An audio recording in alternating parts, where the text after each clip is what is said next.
And so what makes it really stop, of course, is encountering environmental heterogeneity. Certainly the higher up in the mountain is going to be colder, it may be wetter, it may be drier. And so really what makes these barriers is, of course, the organismal environment interaction. So I think it's a natural thing to want to incorporate then this ecological information into these studies. And so with that preamble, I'm going to tell you two specific stories on this topic and then end with some organismal data that's hot off the press, as it were, or hot off the R scripts. So a little crude, but interesting, promising.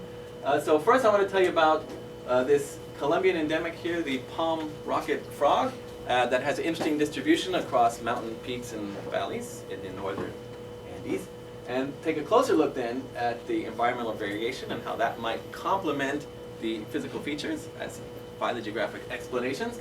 And then in the second case, we're going to take what we're going to call a trait-based phylogeographic approach. And that's the idea that maybe actual biological organismal characteristics, life history variables can be added to these studies, can be added to a model to say, well, what's the contribution of this specific trait of an organism to its phylogeographic structure?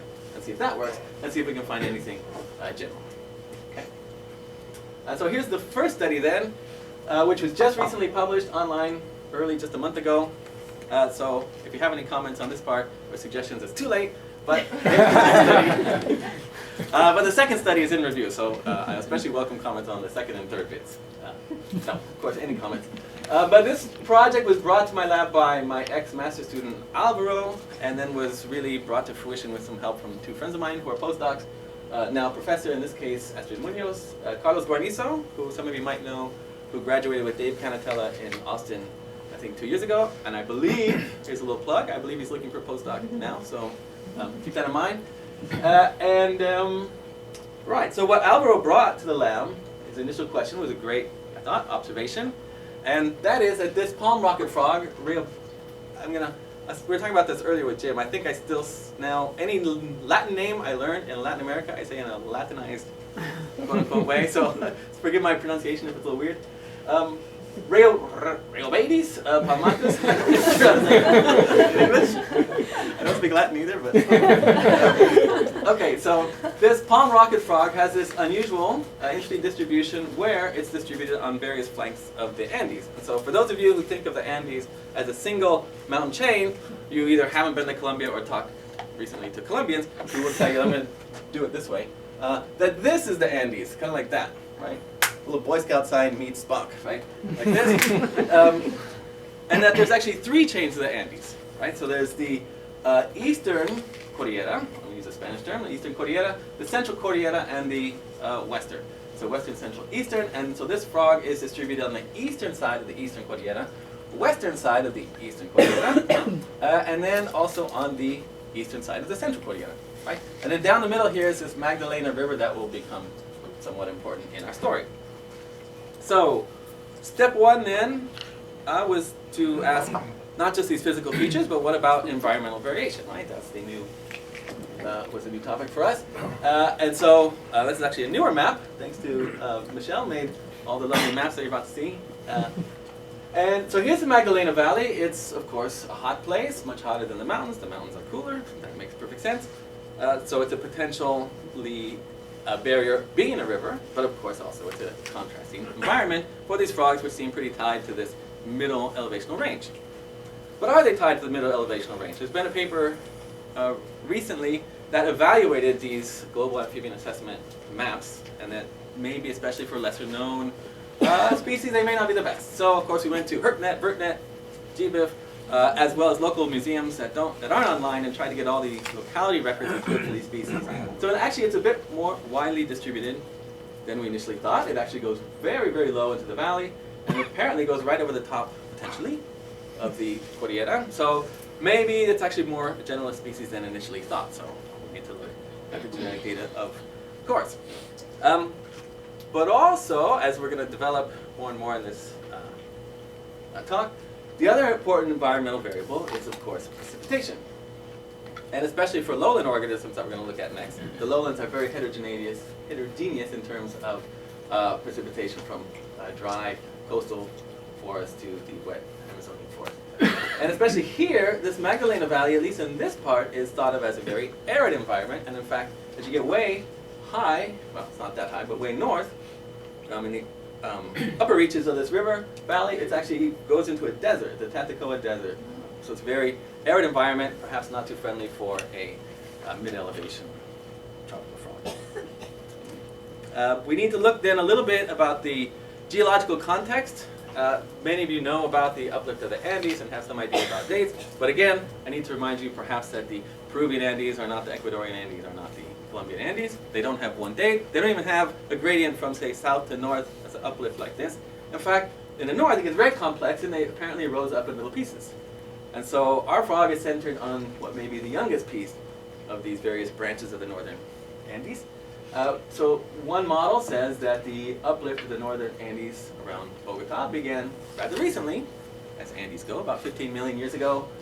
And the other data suggests that the Magdalena Valley then dried out around 10 to 15 million years ago. And finally, the complete uplift of this eastern Cordillera based on paleontological data that's been very well studied around Bogota, which is about here, that the final uplift was 5 or certainly done by 2 million years ago.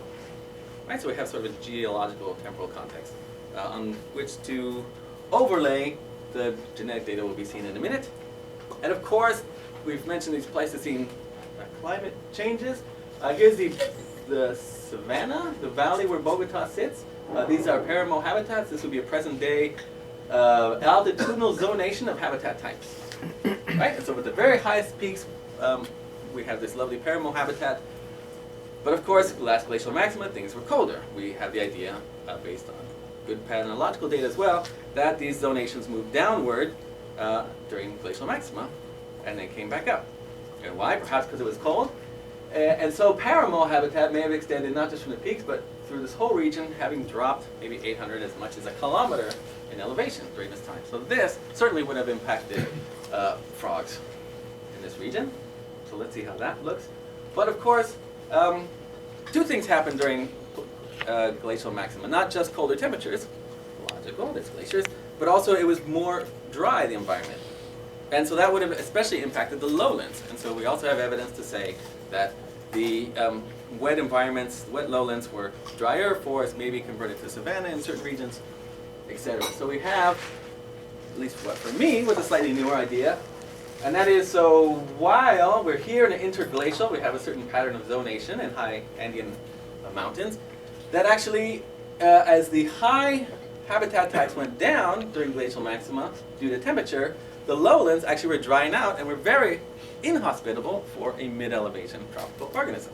And so in fact, maybe they actually had to come up to avoid desiccation and this arid climate. So maybe they were in fact sort of squished here in the middle, and not just a simple downward shift and upward shift of the zonation that we see today.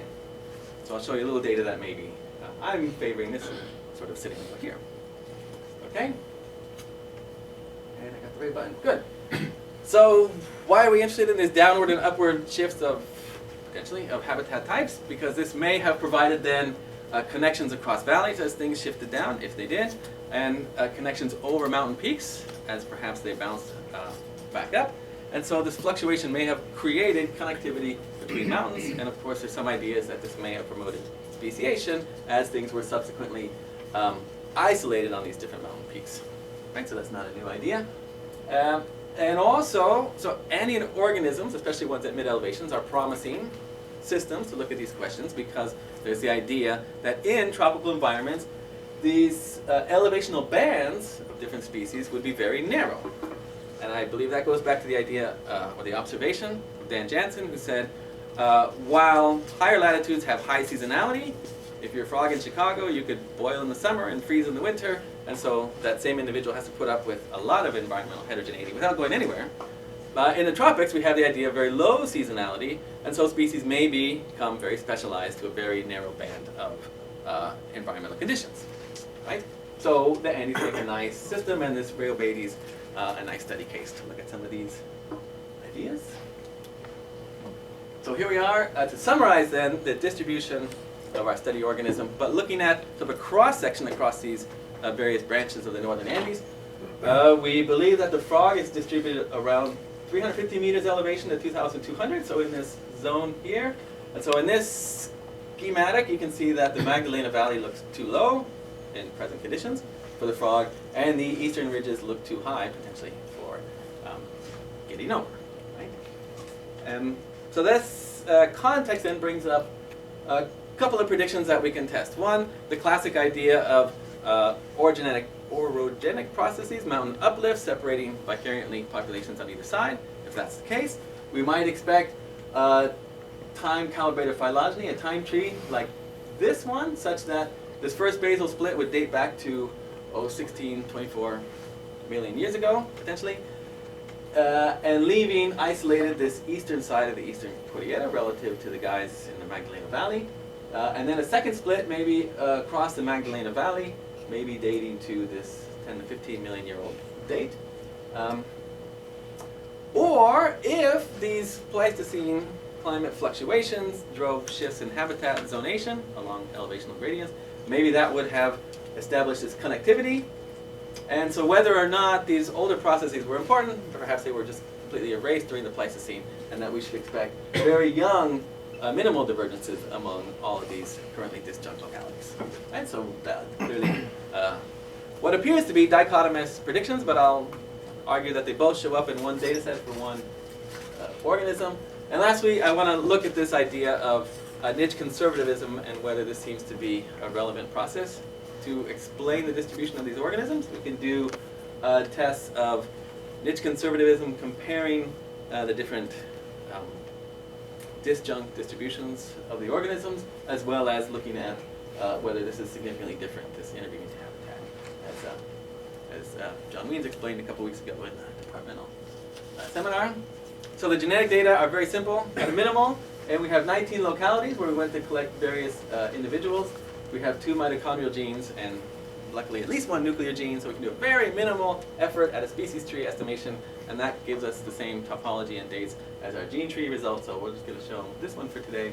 And time is very important to test these ideas, and so we place this dendrobatoid in the larger study by Santos et al. And work off of their time estimates. Okay, so if they're wrong, we're wrong. We don't blame them, it's our fault for accepting it if they were wrong, but it seems reasonable. Okay, so here's briefly then 4 points on the phylogenetic results to compare with the geographic distribution and history of the Andes.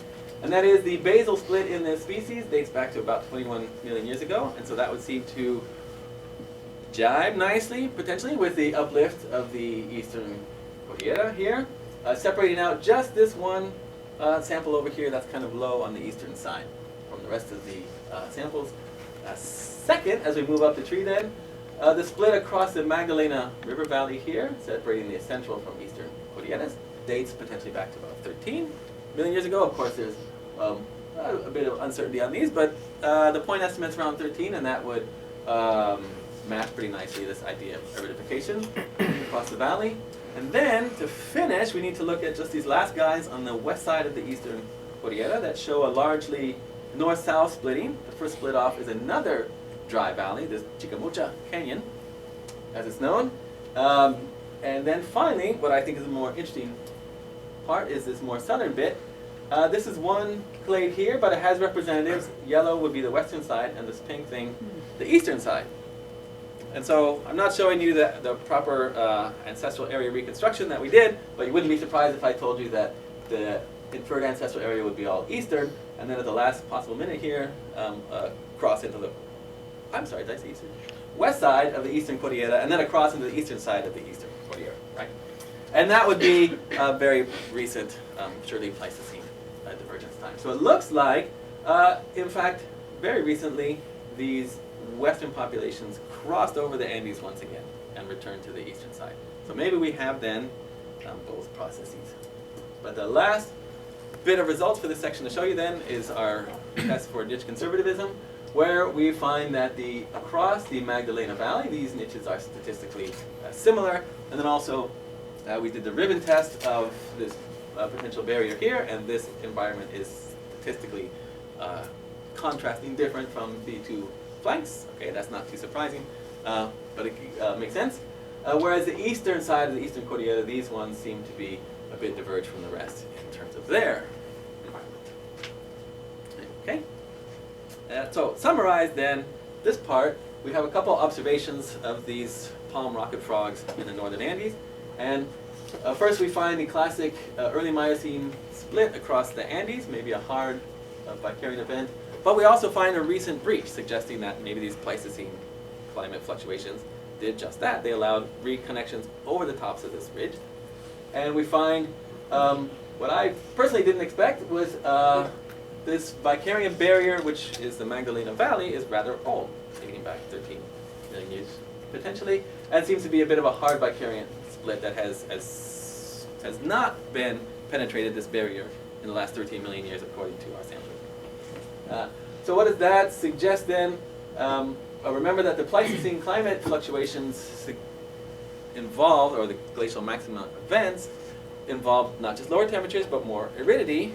And so I am proposing the hypothesis that I support this sort of idea where the lowlands were dried and that kept these mid-elevation species out of the Magdalena Valley and kept them up here, and maybe this is actually then what happened, although it's just one species and we need to repeat this kind of analysis. But I think it's suggestive, it fits the data, it's a nice explanation, and also for me it would emphasize the importance of aridity as an additional factor, not just temperature, in the distribution of frogs and potentially other taxa.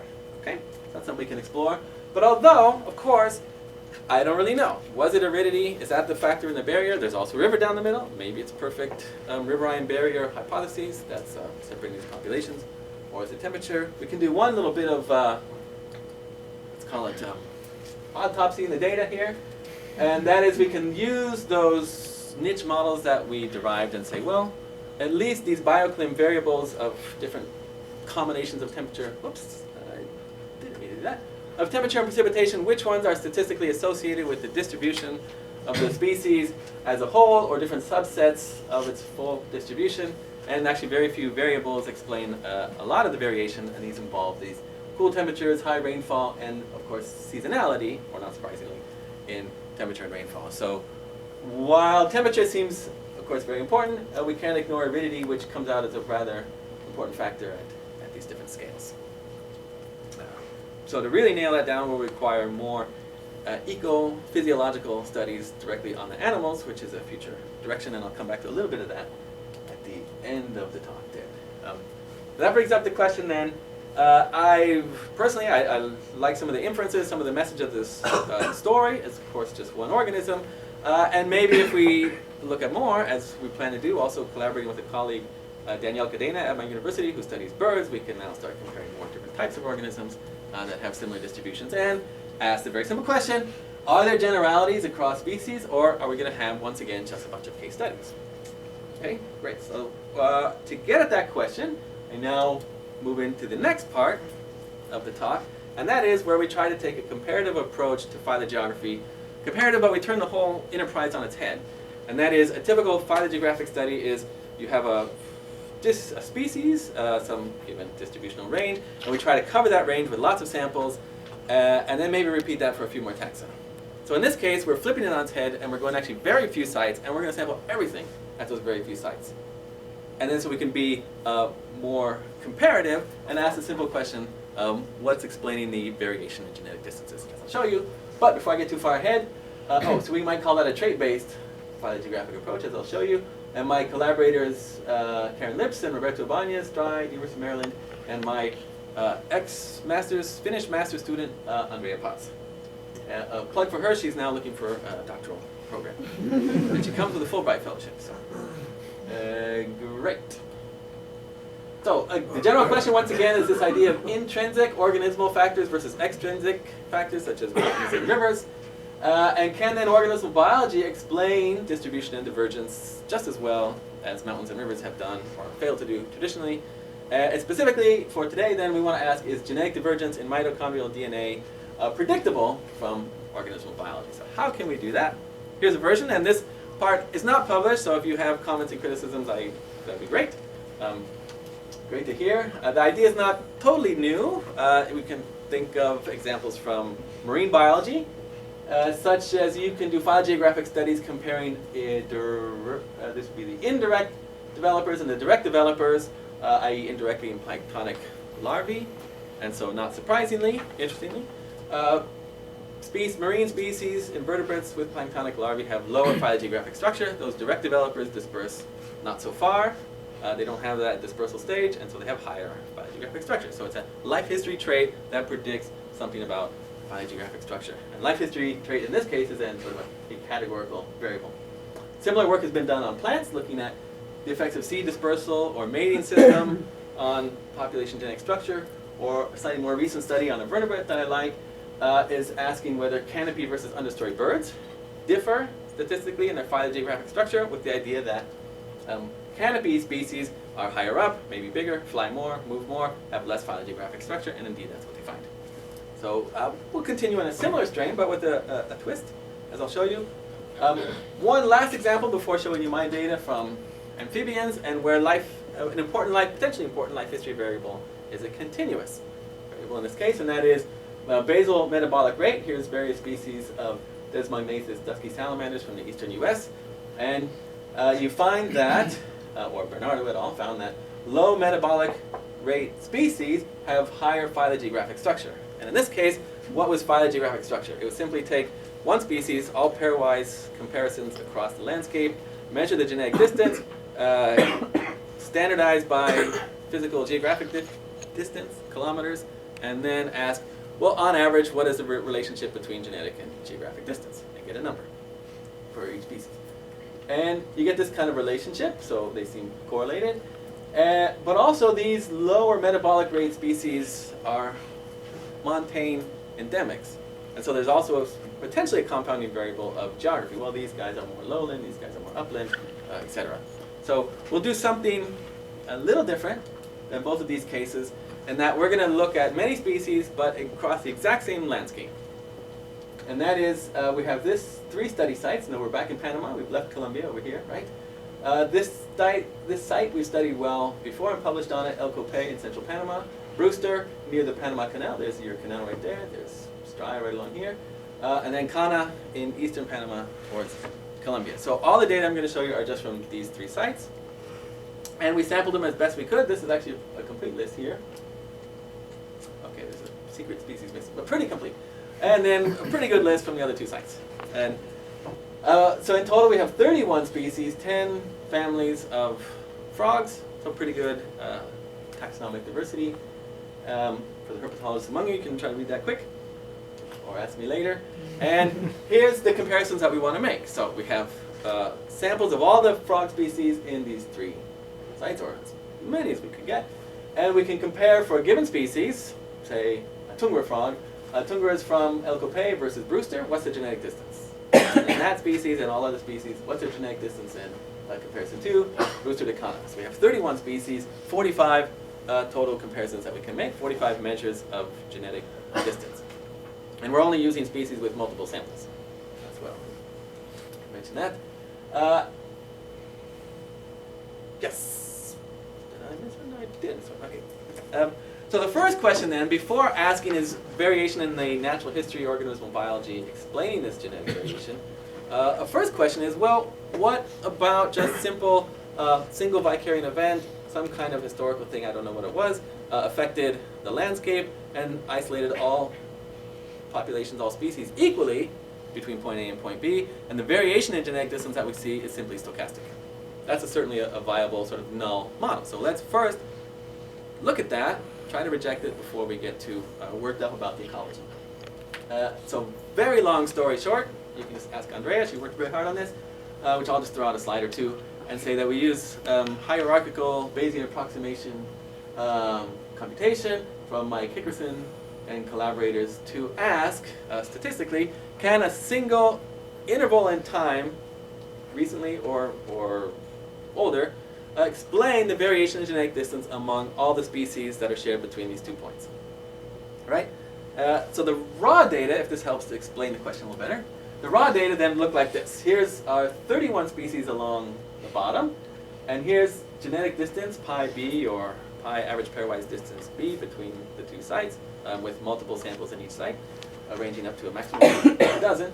And we have comparison A in blue and B in red, and for species such as we saw earlier, this Progester fitzingeri, we saw on the about fifth slide of the talk, very low genetic distance along the landscape in either comparison, or species like a stream breeding highland, high elevation frog like Eloskirtus, now Colimba, has high genetic distance. So it may be that this is all just stochastic noise, really, that would be due to stochasticity in coalescent processes, mutational processes, etc. And that's all we need to worry about. And that's really, ecology doesn't fit into this. So let's look at that. Ooh, I hit it again. Long story short, we run the HABC analyses, and that suggests that one interval cannot explain all the variation in genetic distance between point A and point B.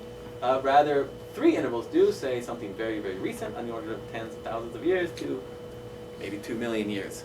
Could then, if you posit 3, you could explain the fact that there's very low divergent species, medium and high divergent species.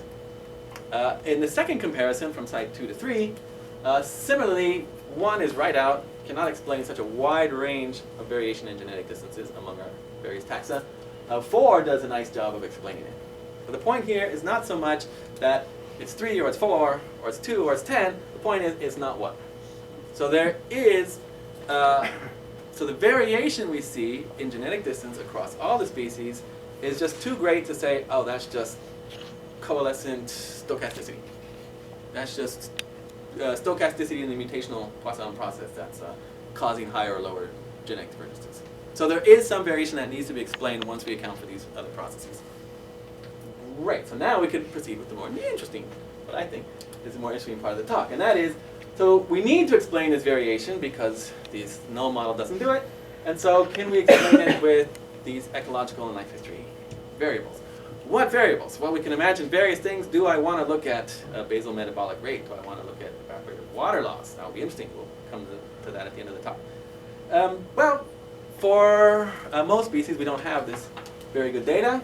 So we need biologically relevant traits on these species, and that's available in the literature. Or we have to go get it ourselves. That's a lot of work. To get it ourselves, we're doing that now. At this point, we didn't have it for these species. So what do we have? We can easily get from the literature body size, breeding habitat, such as is it stream, is it pond, is it a direct developer.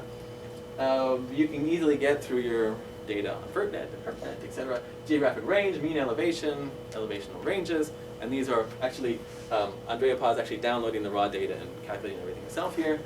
And since there are other aspects of the organism, such as resistance to water loss, etc., that we will be interested in, we don't have, we're going to try to just capture that other variation using sort of an indirect approach, and that is using niche modeling to get an idea of what habitats the species like. And then we do measures of environmental resistance between point A and point B, and we can then quantify this environment is nice, suitable for species A, let's say, and this same environment is really harsh for species B. Right? And we can put a number on that using these different approaches. And then if you saw Ian's talk a couple weeks ago, he mentioned some of that. We can take these niche models and also project them to the past, to the last glacial maxima. We don't really know exactly how the environment was then, but there's 2 models, so we can try both of those and see if either one helps explain genetic variation. And lastly, I thought this would be a confounding variable that we might have to think about, hoping it wouldn't be important. Turns out it does. It is important. And that is geographic origin of the many taxa. Because as you probably know, Panama formation of the isthmus allowed the flow of species north and south, the Great American Bottom Interchange, and some of these frogs participated in that interchange. So that history may have had an influence on genetic variation that we observe today. So you can't ignore that, I don't think. So we throw that in. All of these, as I mentioned, the first study site was well studied. We have a community phylogeny for there. If we assume that phylogeny, we can ask for all our study species, is there a phylogenetic component? There's no phylogenetic component for any of them except for, not surprisingly, body size has a phylogenetic component. The others don't. So apparently there's traits. The rest of the traits should not be correlated on the phylogeny, according to that measure. We also then asked, we're going to show a more complicated model in a second. So first I want to ask a very simple question. Is each of these 9, let's call them life history traits, associated with genetic distance on a 1-to-1 sort of, I said univariate, bivariate if you like, analysis? And using randomization tests, we find that all these different traits are significantly associated with genetic variation among species, except for this idea of landscape resistance when projected back to less recent glacial maxima. But of course, there may be interactions and correlations among these other variables, so we need to make a multivariate approach to get at that. So I think it's worth mentioning when using AIC information criteria type approaches towards model selection, as Burnham and Anderson and other authors have stressed, you really need to consider the model set before you start the analyses, right? So you could just say, I only have model A and B, and one of them has to receive, well, between the two, of course, they have to receive all the support. You only have two choices, right? Or you can try all possible models, and with 9 variables, it's just a ridiculous list of possible models, and so that's kind of a fishing expedition. So these authors and experts suggest, well, you need to really think a priori about your model set, try to justify them logically, biologically, and then go with those. But I also didn't want to stack the deck with too small of a list of models. And then I say, this is my best model, and people would say, well, you didn't really look that hard. Right? So I hope I struck a balance between these two concerns. And so we come up with 26 a priori models based on these 9 variables. And there's some very complex. There's one full model. And there's less complex or less multivariate models. Some very simple models that just say one variable is good enough, does all the work. Don't need to worry about the rest. And there's our full list of 26. And we, in our manuscript, we try to justify somehow each of these. But there's 26. That's kind of a lot. That should spread the model probability around a little bit, but no, it does not. Oh, and what happened to, that's weird, I tested this 3 times and it was perfect. I don't know. Wow, okay. So there's the best model, one of these models, I'll tell you it's the second most complex model, received the lion's share of the model probability. Wow, so beautiful result to say, really, let's focus on these variables and let's forget the rest, whether as a univariate approach or this model selection procedure. But don't worry, because I'm going to show you what those variables were right here. Individually, they were body size, landscape resistance in the present, geographic range size, this biogeographic origin, north versus south, breeding habitats, pond stream, or direct developer, and yeah, and an interaction term was favored there. So is this model horrible? AIC can favor horrible models if you don't give it a good one to think about. And in this case, it's a pretty good model. For such a noisy, what I assume was a very noisy data set explaining 2/3 of the variation, I thought that was pretty good. That's I would call that a reasonable model. And here's some significant levels for each variable alone in this multivariate model. So we can look briefly at what then are these ecological life history traits that may be important in explaining genetic variation. And they are this idea of landscape resistance, i.e., for a given species from point A to point B, is that favorable or unfavorable habitat? This is the case of the Tungura frog, and you can quantify that. And this greater habitat resistance is associated with greater genetic distance. Great, so these approaches have some biological relevance, I would say, so that's very nice. Body size, not surprisingly, this was shown in another paper recently, looking at Madagascar frogs, that larger species tend to have less phylogeographic structuring because perhaps they're better dispersers and better able to tolerate harsh conditions given that size. So that makes sense. Geographic range size, here's 2 examples. The Tungura is a very wide-ranging species. This Precipitation caryophyllaceous is a very narrow-range species here, and the wider range species have lower phylogeographic structure. And so range size, I don't think directly causes phylogeographic structure, but there are probably traits behind that that make it a generalist or specialist species and lead to, say, lower or higher phylogeographic structure. Right? And then this north-south idea kind of threw me off. It turns out that it is significant on the one hand and in a direction I didn't really expect. I imagine the classic Coates et al. Closure of the isthmus model 3 million years ago. The common idea is that the last closure was right here. So these northern lineages could have been sitting on this landscape since the Miocene, and these guys all entered recently. But in fact, these guys, the southern guys, tend to have higher genetic distance over this landscape than the northern guys. And so what could that be? One factor in there could be indirectly, maybe support for newer ideas from Camilo Montes and collaborators about a much older closure of the isthmus. And they argue that this connection was made actually 15 million years ago. And so maybe the frogs entered then. We have a paper that shows that indeed some of these guys entered more like 8 million years ago. And so maybe that's enough time to Could it erase the north-south difference? If so, then what is it about southern frogs that would encourage a higher genetic distance? Not exactly sure. That's worth pursuing. And then a long-standing question that I've had and my colleagues is, what about breeding habitat? It turns out pond and stream breeders have statistically similar genetic distance. It doesn't really matter. Direct developers actually have higher genetic distances over the same landscape. And now, why would that be? Initially, some people have argued that if you're a direct developer, you don't need a pond or a stream so you can breed anywhere. So they should have less phylogeographic structure. They just can go anywhere they want, right? But in fact, they don't. And so I would flip that on the argument on its head and say, well, if you're a stream or pond breeder, you need to disperse between streams and ponds.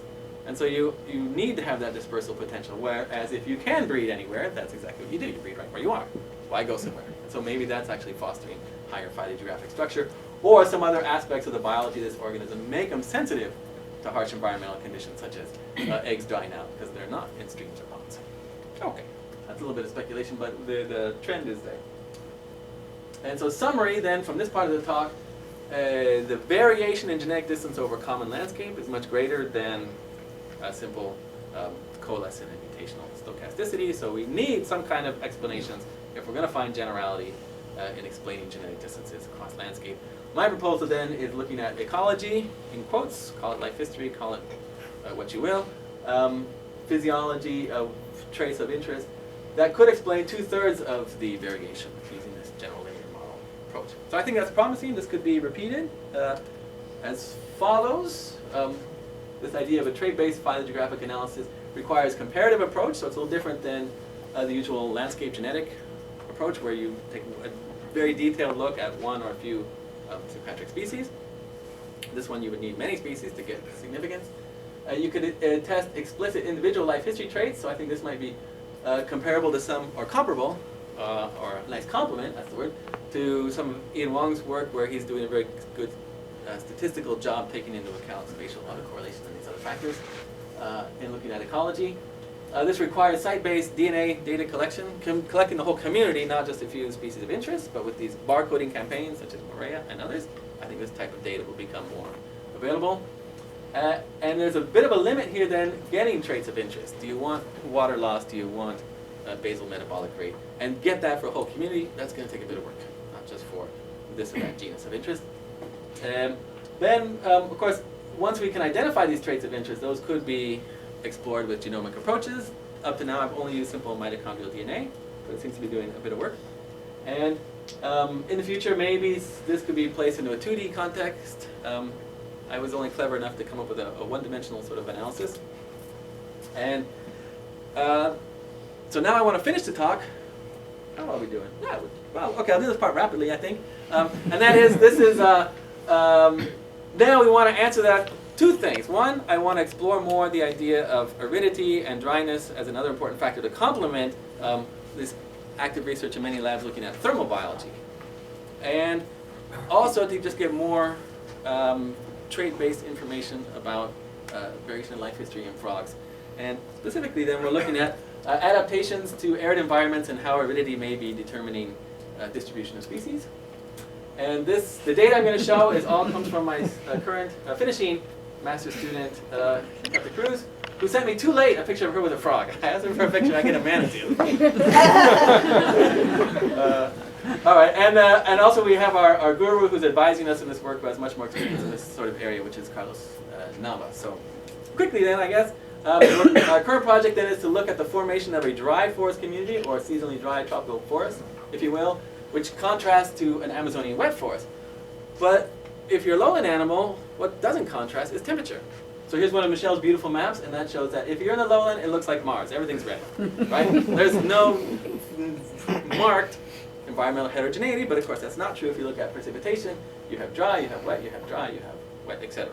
So we're focusing on these water issues right now, and I guess I'll do this quick and say there's three factors that we're looking at. First are evaporative water loss, water coming out of the dorsum of a frog, uptake through the bottom of the frog, and water finding ability. I'm going to focus on the first two. So Catalina has been making primitive wind tunnels and putting frogs as well as agar models in these wind tunnels and looking at the rate of water loss. They assume this pragmatic, I believe is the term, position to resist desiccation. And we need to control for area of the frog. And the point of the agar models, which are actually made from the molds of real frogs, to get the actual exact shape to replicate what would be the rate of water loss if the frog could do nothing about it. Right? So, for example, terrestrial frogs, this genus Lepidactylus, compare agar and frog, no difference. That means the frog just passively, whoosh, there goes all the water, poor thing. Whereas some of these arboreal frogs, the frog loses water much more slowly than an agar model. So maybe it actually has some adaptations to reduce its water loss relative to these other species. There's a lot of variation then in evaporative water loss among species in the lowlands in Colombia. Let's see, these green ones are the one subgenus of hylid. This is another subgenus, the Phylomeduses, the monkey frogs that have waxy coats. And so, not surprisingly, they have very low rates of water loss. And now, surprisingly maybe, for me, is that they're big losers. The guys who can't resist water loss are toads. Although if you go to a dry forest, you'll find a toad. They love it. So that's but we also want to take this to a more populational level and compare a wet and a dry environment within a species and see if there's signs of adaptations in any of these traits to the wet versus dry environment. In this case, no. The pores are very small, but water loss is the same in wet or dry in this case. The next trait is water uptake. Very easy to do because you've had your frog in the wind tunnel, he's all dried out, he or she is now very thirsty. Pop in a pan of water, they assume that position to maximize ventral surface area, and they take up the water, and you can crudely measure that as weight gain. And this graph looks like I messed up. Wait, that's the previous graph. Right? But no, it's just frogs that have high water loss out the dorsum have high uptake through the venter. And so maybe if you're good at one, you're bad at the other. I.e., if you're permeable at the top, you're permeable at the bottom. Right? So it's bad to be permeable on the top because you lose water, but it's good to be permeable ventrally because then you uptake water quickly and presumably efficiently. Right? So that may be a trade-off in trying to survive in these harsh environments. And this species locally, there's no wet versus dry within species. Intra specifically, no variation in water uptake. This species shows some potential, these are just raw data or new data, variation in wet versus dry environments in its rate of water uptake. These little terrestrial guys. And lastly, we'll end with now trying to find morphological correlates with these eco-performance trials. So there's an undergrad of mine, Juan Salvador. You may have seen his name if you follow the annals. I don't want to say that wrong. He's contributed to that a couple times. And so indeed, toads that take up water really readily have this very convoluted skin, highly vascularized, and so we're trying to link the morphology and performance, at least starting with this kind of traits in the skin. The ability to find water, I was hoping last night I would get a graph, well, we don't have it yet. Carlos thinks this is going to be really key. Frogs might vary in their ability to find water, and that would be a key to adaptations in harsh environment. Although I asked Dave last week, Dave Wig, do you know of any organ that would allow a frog to do this? He said, no. But that's worth looking at. So anyway, we're going to keep going, and these are my finishing, my starting, and my current master students who will all be contributing to this project, so maybe come back in a year or two and have more information for you. And in conclusion then, summarize in conclusion, the lowland aridity may be important for even mid-elevation species during glacial maxima. Maybe they push populations up as well as down mountains. We can identify environmental factors statistically. We can try to then test them, we're just starting to then test them physiologically.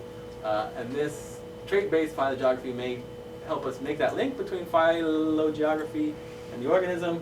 And we still need these experiments and these water relation issues. I would love to talk to more people about these water relation issues. I know some of you are working on the thermal issues. Maybe you have some insights that I desperately need. And that's the end, and thank many people at Smithsonian, my old advisor, Biff Birmingham, my colleagues, Karen Roberto Cesar. The genetic data in the middle part of the talk on the barcoding was all generated by Amy Driscoll and Lee White at the Smithsonian. And we have many more data still to come. And at Los Andes, my students and colleagues, Andrea, Alvaro, Astrid, Carlos, Catalina, Juan Salvador, and our physiological guru, Carlos. And thank you for your time. Go ahead. Okay, question. In your species that you compared between geographic locations, what's known about the generation time, the ploidy, and the sex determination? Oh, that's a great question. Hey, that was my question a couple talks ago. the Raina's talk, right? Sex determination and ploidy. I think we have information on very few of those species. Majority we don't know. Another project in my lab is at least trying to estimate genome size on some of these tropical species that we need to know about that as we start thinking about genomic approaches. But I haven't found anyone who will help with the karyotypes, and for most of those species we don't know, and as you know, they can vary a lot. But that was the first part was? Generation time. Generation time. That's a really good question, and we don't have good data for most, although for a lot we're assuming one generation. We actually have a better idea now because they're putting some of these species in captivity in the evac and these amphibian rescue projects, and so some are actually two-year generation time instead of 1 year generation time. So that I hadn't thought of. Do you think that's an important variable maybe to put in the model, the generation time? I mean, I don't remember specifically how long the species have been separated and how much accumulation of diversity you're expecting, but if the effective mutation rate is different because they have longer, shorter generation times, that could also influence the. Yeah, that's a good point, because I think the hierarchical ABC assumes one mutation rate for all your data, as far as I'm aware. Is that right? I'm sure it is. Okay. Yeah, so that's a good question. I don't have a good answer for you, Tony. Was that all done with mitochondrial DNA? Did you say? The comparative stuff was just strictly mitochondrial DNA, something we could get for a lot of species, a lot of samples really quickly. Yeah. So in male versus female bias dispersal, and how do you think?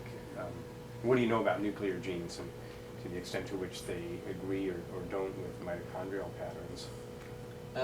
That's a great question. I think, so I would be looking at specifically genetic distance in females, right? How different males might be than the females. I think there have some subtle differences in dispersibility that you can pick up with microsatellite markers. But in the phylogeographic world, well, I mean, I think you get all kinds, and I think Jim and other frog people can address this. And you can, sometimes you look at your nuclear data and you get the traditional less divergence, bigger population sizes, but sometimes you get a very similar pattern, and then sometimes you just get a horribly contrasting pattern. But I think the fact that the association of the mitochondrial DNA sequence variation with these ecological traits, I don't know if that's a circular logic, but that kind of gives me some hope that this, just using that marker, at least is picking up something real and relevant. So how different would the answer be with nuclear data is an open question. I think for by and large, most species probably a similar story, but I bet there's some species where they just have something weird going on mitochondrially and probably have a contrasting nuclear story. So that might actually help tighten up the variance explained, or could make things worse. I could go either way, I think. Jim. So in that first example that you gave, you were talking about the timing of the splits between eastern, central, and western Cordilleras. Yeah. But the very basal split was that, I guess it was Santa Marta or whatever. Do you have an explanation for that, or a potential explanation for why you would have a really old split involving something on the east and then a more recent re-arrival in the east, as you were hypothesizing? Yeah, so my explanation, my hypothesis would be classic uplift of the Andes scenario. So you imagine an ancestor that's widely distributed, comes up, splits it off, leaves that little guy over on one side. We went north of there, we tried to find more samples along that region. We weren't able, or Albro wasn't able to. And then you have a classic east versus west, a split, and then it's interesting, did we just have luck just to pick up a very recent crossing over? And wouldn't this have been happening for a long time, and would that then would they have gone farther down the mountain and had some interaction with the guy already on the east coast, the ancestral? Yeah, I mean, it's a 20 million year split between these populations that are both on the east, and so I was wondering if these things meet one another, if they phenotypically look the same. Oh yeah, that's So if I know a student interested in the taxonomy of these groups, and he says with tadpole characters he could separate out these 3 lineages, and that probably they deserve 3 different names. And so it would be a great study to really go more detailed into that on the eastern side of the eastern Cordillera and do just that and say, what happens when they meet? Are they breeding? Are they isolated? Are they competing? Are they displacing? And we don't have that fine scale sampling. There's a couple reasons for that. I have a question just to follow up on that. Oh yeah. No, go ahead. Sorry. Sorry, I didn't see it. Okay. Go ahead, Rick. Go Yeah, ahead. I'm curious about, have you done any bioacoustic analysis, just to follow up on Jim's question, to see if there is any difference among geographic locations? Alvaro went to that locality on the eastern slope, that most divergent basal guy, and I guess he went wrong time of the year. He made a couple attempts at trying to get called, so we don't have that yet. I bet they call different. I bet the tadpoles are different. They're probably 3 species, but whether they're 1 or 3, at least they're very clearly one monophyletic thing. I was just going to ask, what's the distribution of the sister species for your target Rheobates? I forgot what the specific epithet is. Right, palmatus. And- Oh, actually, And whether or not, so I mean, people, some people have argued about gradient diversification, particularly on the Andean slopes, and whether or not the sister species could be involved in that complex of differentiation, both in dates and in geography. yeah. Now I'm embarrassed to say that I left that out of the talk totally. I wasn't appreciating the importance, but you're right. But luckily, it turns out, so Rheobates is pretty much a monophyletic. Monotypic Monotypic. genus. There's a name applied to the northern limit of the central cordillera, but in our data that doesn't really make sense. It's already been not well seen, that taxonomic name. So I prefer just to call it one name. The sister genus occurs in Venezuela and is very divergent, and it's not sympatric. It's over the northeast of these guys. So temporally and spatially it's very divergent, so I've left it out of the story, but yeah, I should have mentioned that. I hope it's irrelevant, otherwise. I was wondering, along with the morphological, with respect to water loss rates among species, if you're going to be looking at biochemical variation among the skin samples, because a lot of variation in water loss rates is due to differences in lipid content of skin, which might correlate with morphology, or maybe not. I'm not actually sure. Yeah, I don't know anything about it except for one Salvador suggested to me that we look at lipid content, and so it was actually in the grant that we got. So there's a little bit of money there to measure lipid content in the skin. I've almost forgotten about that actually. So I hope one of these newer current masters is like, oh yeah, the lipid content, quick, someone has to do that. So I think that's a great idea, and what I know about that at this point is very little, except for the story of the phylomedusines that have their waxy coats versus not. But I haven't really appreciated the fact that it varies within the other frogs too. So any advice in that direction is? I also have a follow-up, which is, are you going to be looking at geographic variation in water loss rates within species? Or are you just doing one sample per species? And will you be looking at plasticity? The first question is easy, the second question is more difficult. So the first question, I had to go really fast at the end. I saw the clock, I was almost hitting 50 minutes. And so yes, the initial idea was to characterize variation among species, and then within species look at conspecifics or sister pairs where they're in contrasting environments and say, do they vary in these 3 or other traits? And would one of these come out as highly divergent in this pairwise comparison to suggest an adaptation? And if so, would this be repeated, the same traits across species? Or would each species have a different story? And so far, the very preliminary studies or data that we've analyzed looks like water loss was not varying among wet and dry populations. But also, we're going to do one more analysis where we look at it as a continuous variable, maybe use some of those bioclim variables as to get a better idea of what is wet versus dry. Right now, we're thinking very simply in the same Caribbean dry, somewhere else wet, Amazon, etc. So we are looking at that, and that's my big interest right there, to see if we can detect adaptations. So far, the signal is not strong in the few traits we've looked at. But then we also need to know why would that be. We need the phylogeographic information to say, is there migration between wet and dry? Is it recent separation, if they're separated? Or are these traits just not relevant for that? And the second question is bigger and more difficult, is the plasticity. And so we haven't really tackled that question. And so probably I need more, think about that more and get more advice on how to tackle that part. We haven't done that. Maybe we can do one more question. As another follow-up, do you know or can you test whether the microbial communities in the skin have any influence on the water loss, the adaptation. That's a, you know, for as All much that as I've talked about stuff. water loss, and as much as I've talked with Vicky here about microbial community, I've never put the two together. So I think that's great. Is that possible? Do you know the microbial community? Has anyone thought about that? I mean, that also might Is there relate evidence? to plasticity in a sense. That would be that's a Acquired tremendous trait. idea. That's great. No, I've not seen any papers on that. I wasn't aware. I bet that's good. Would be yeah, worth following up. That's pretty cool. Cool, thanks very much. All right, thank you.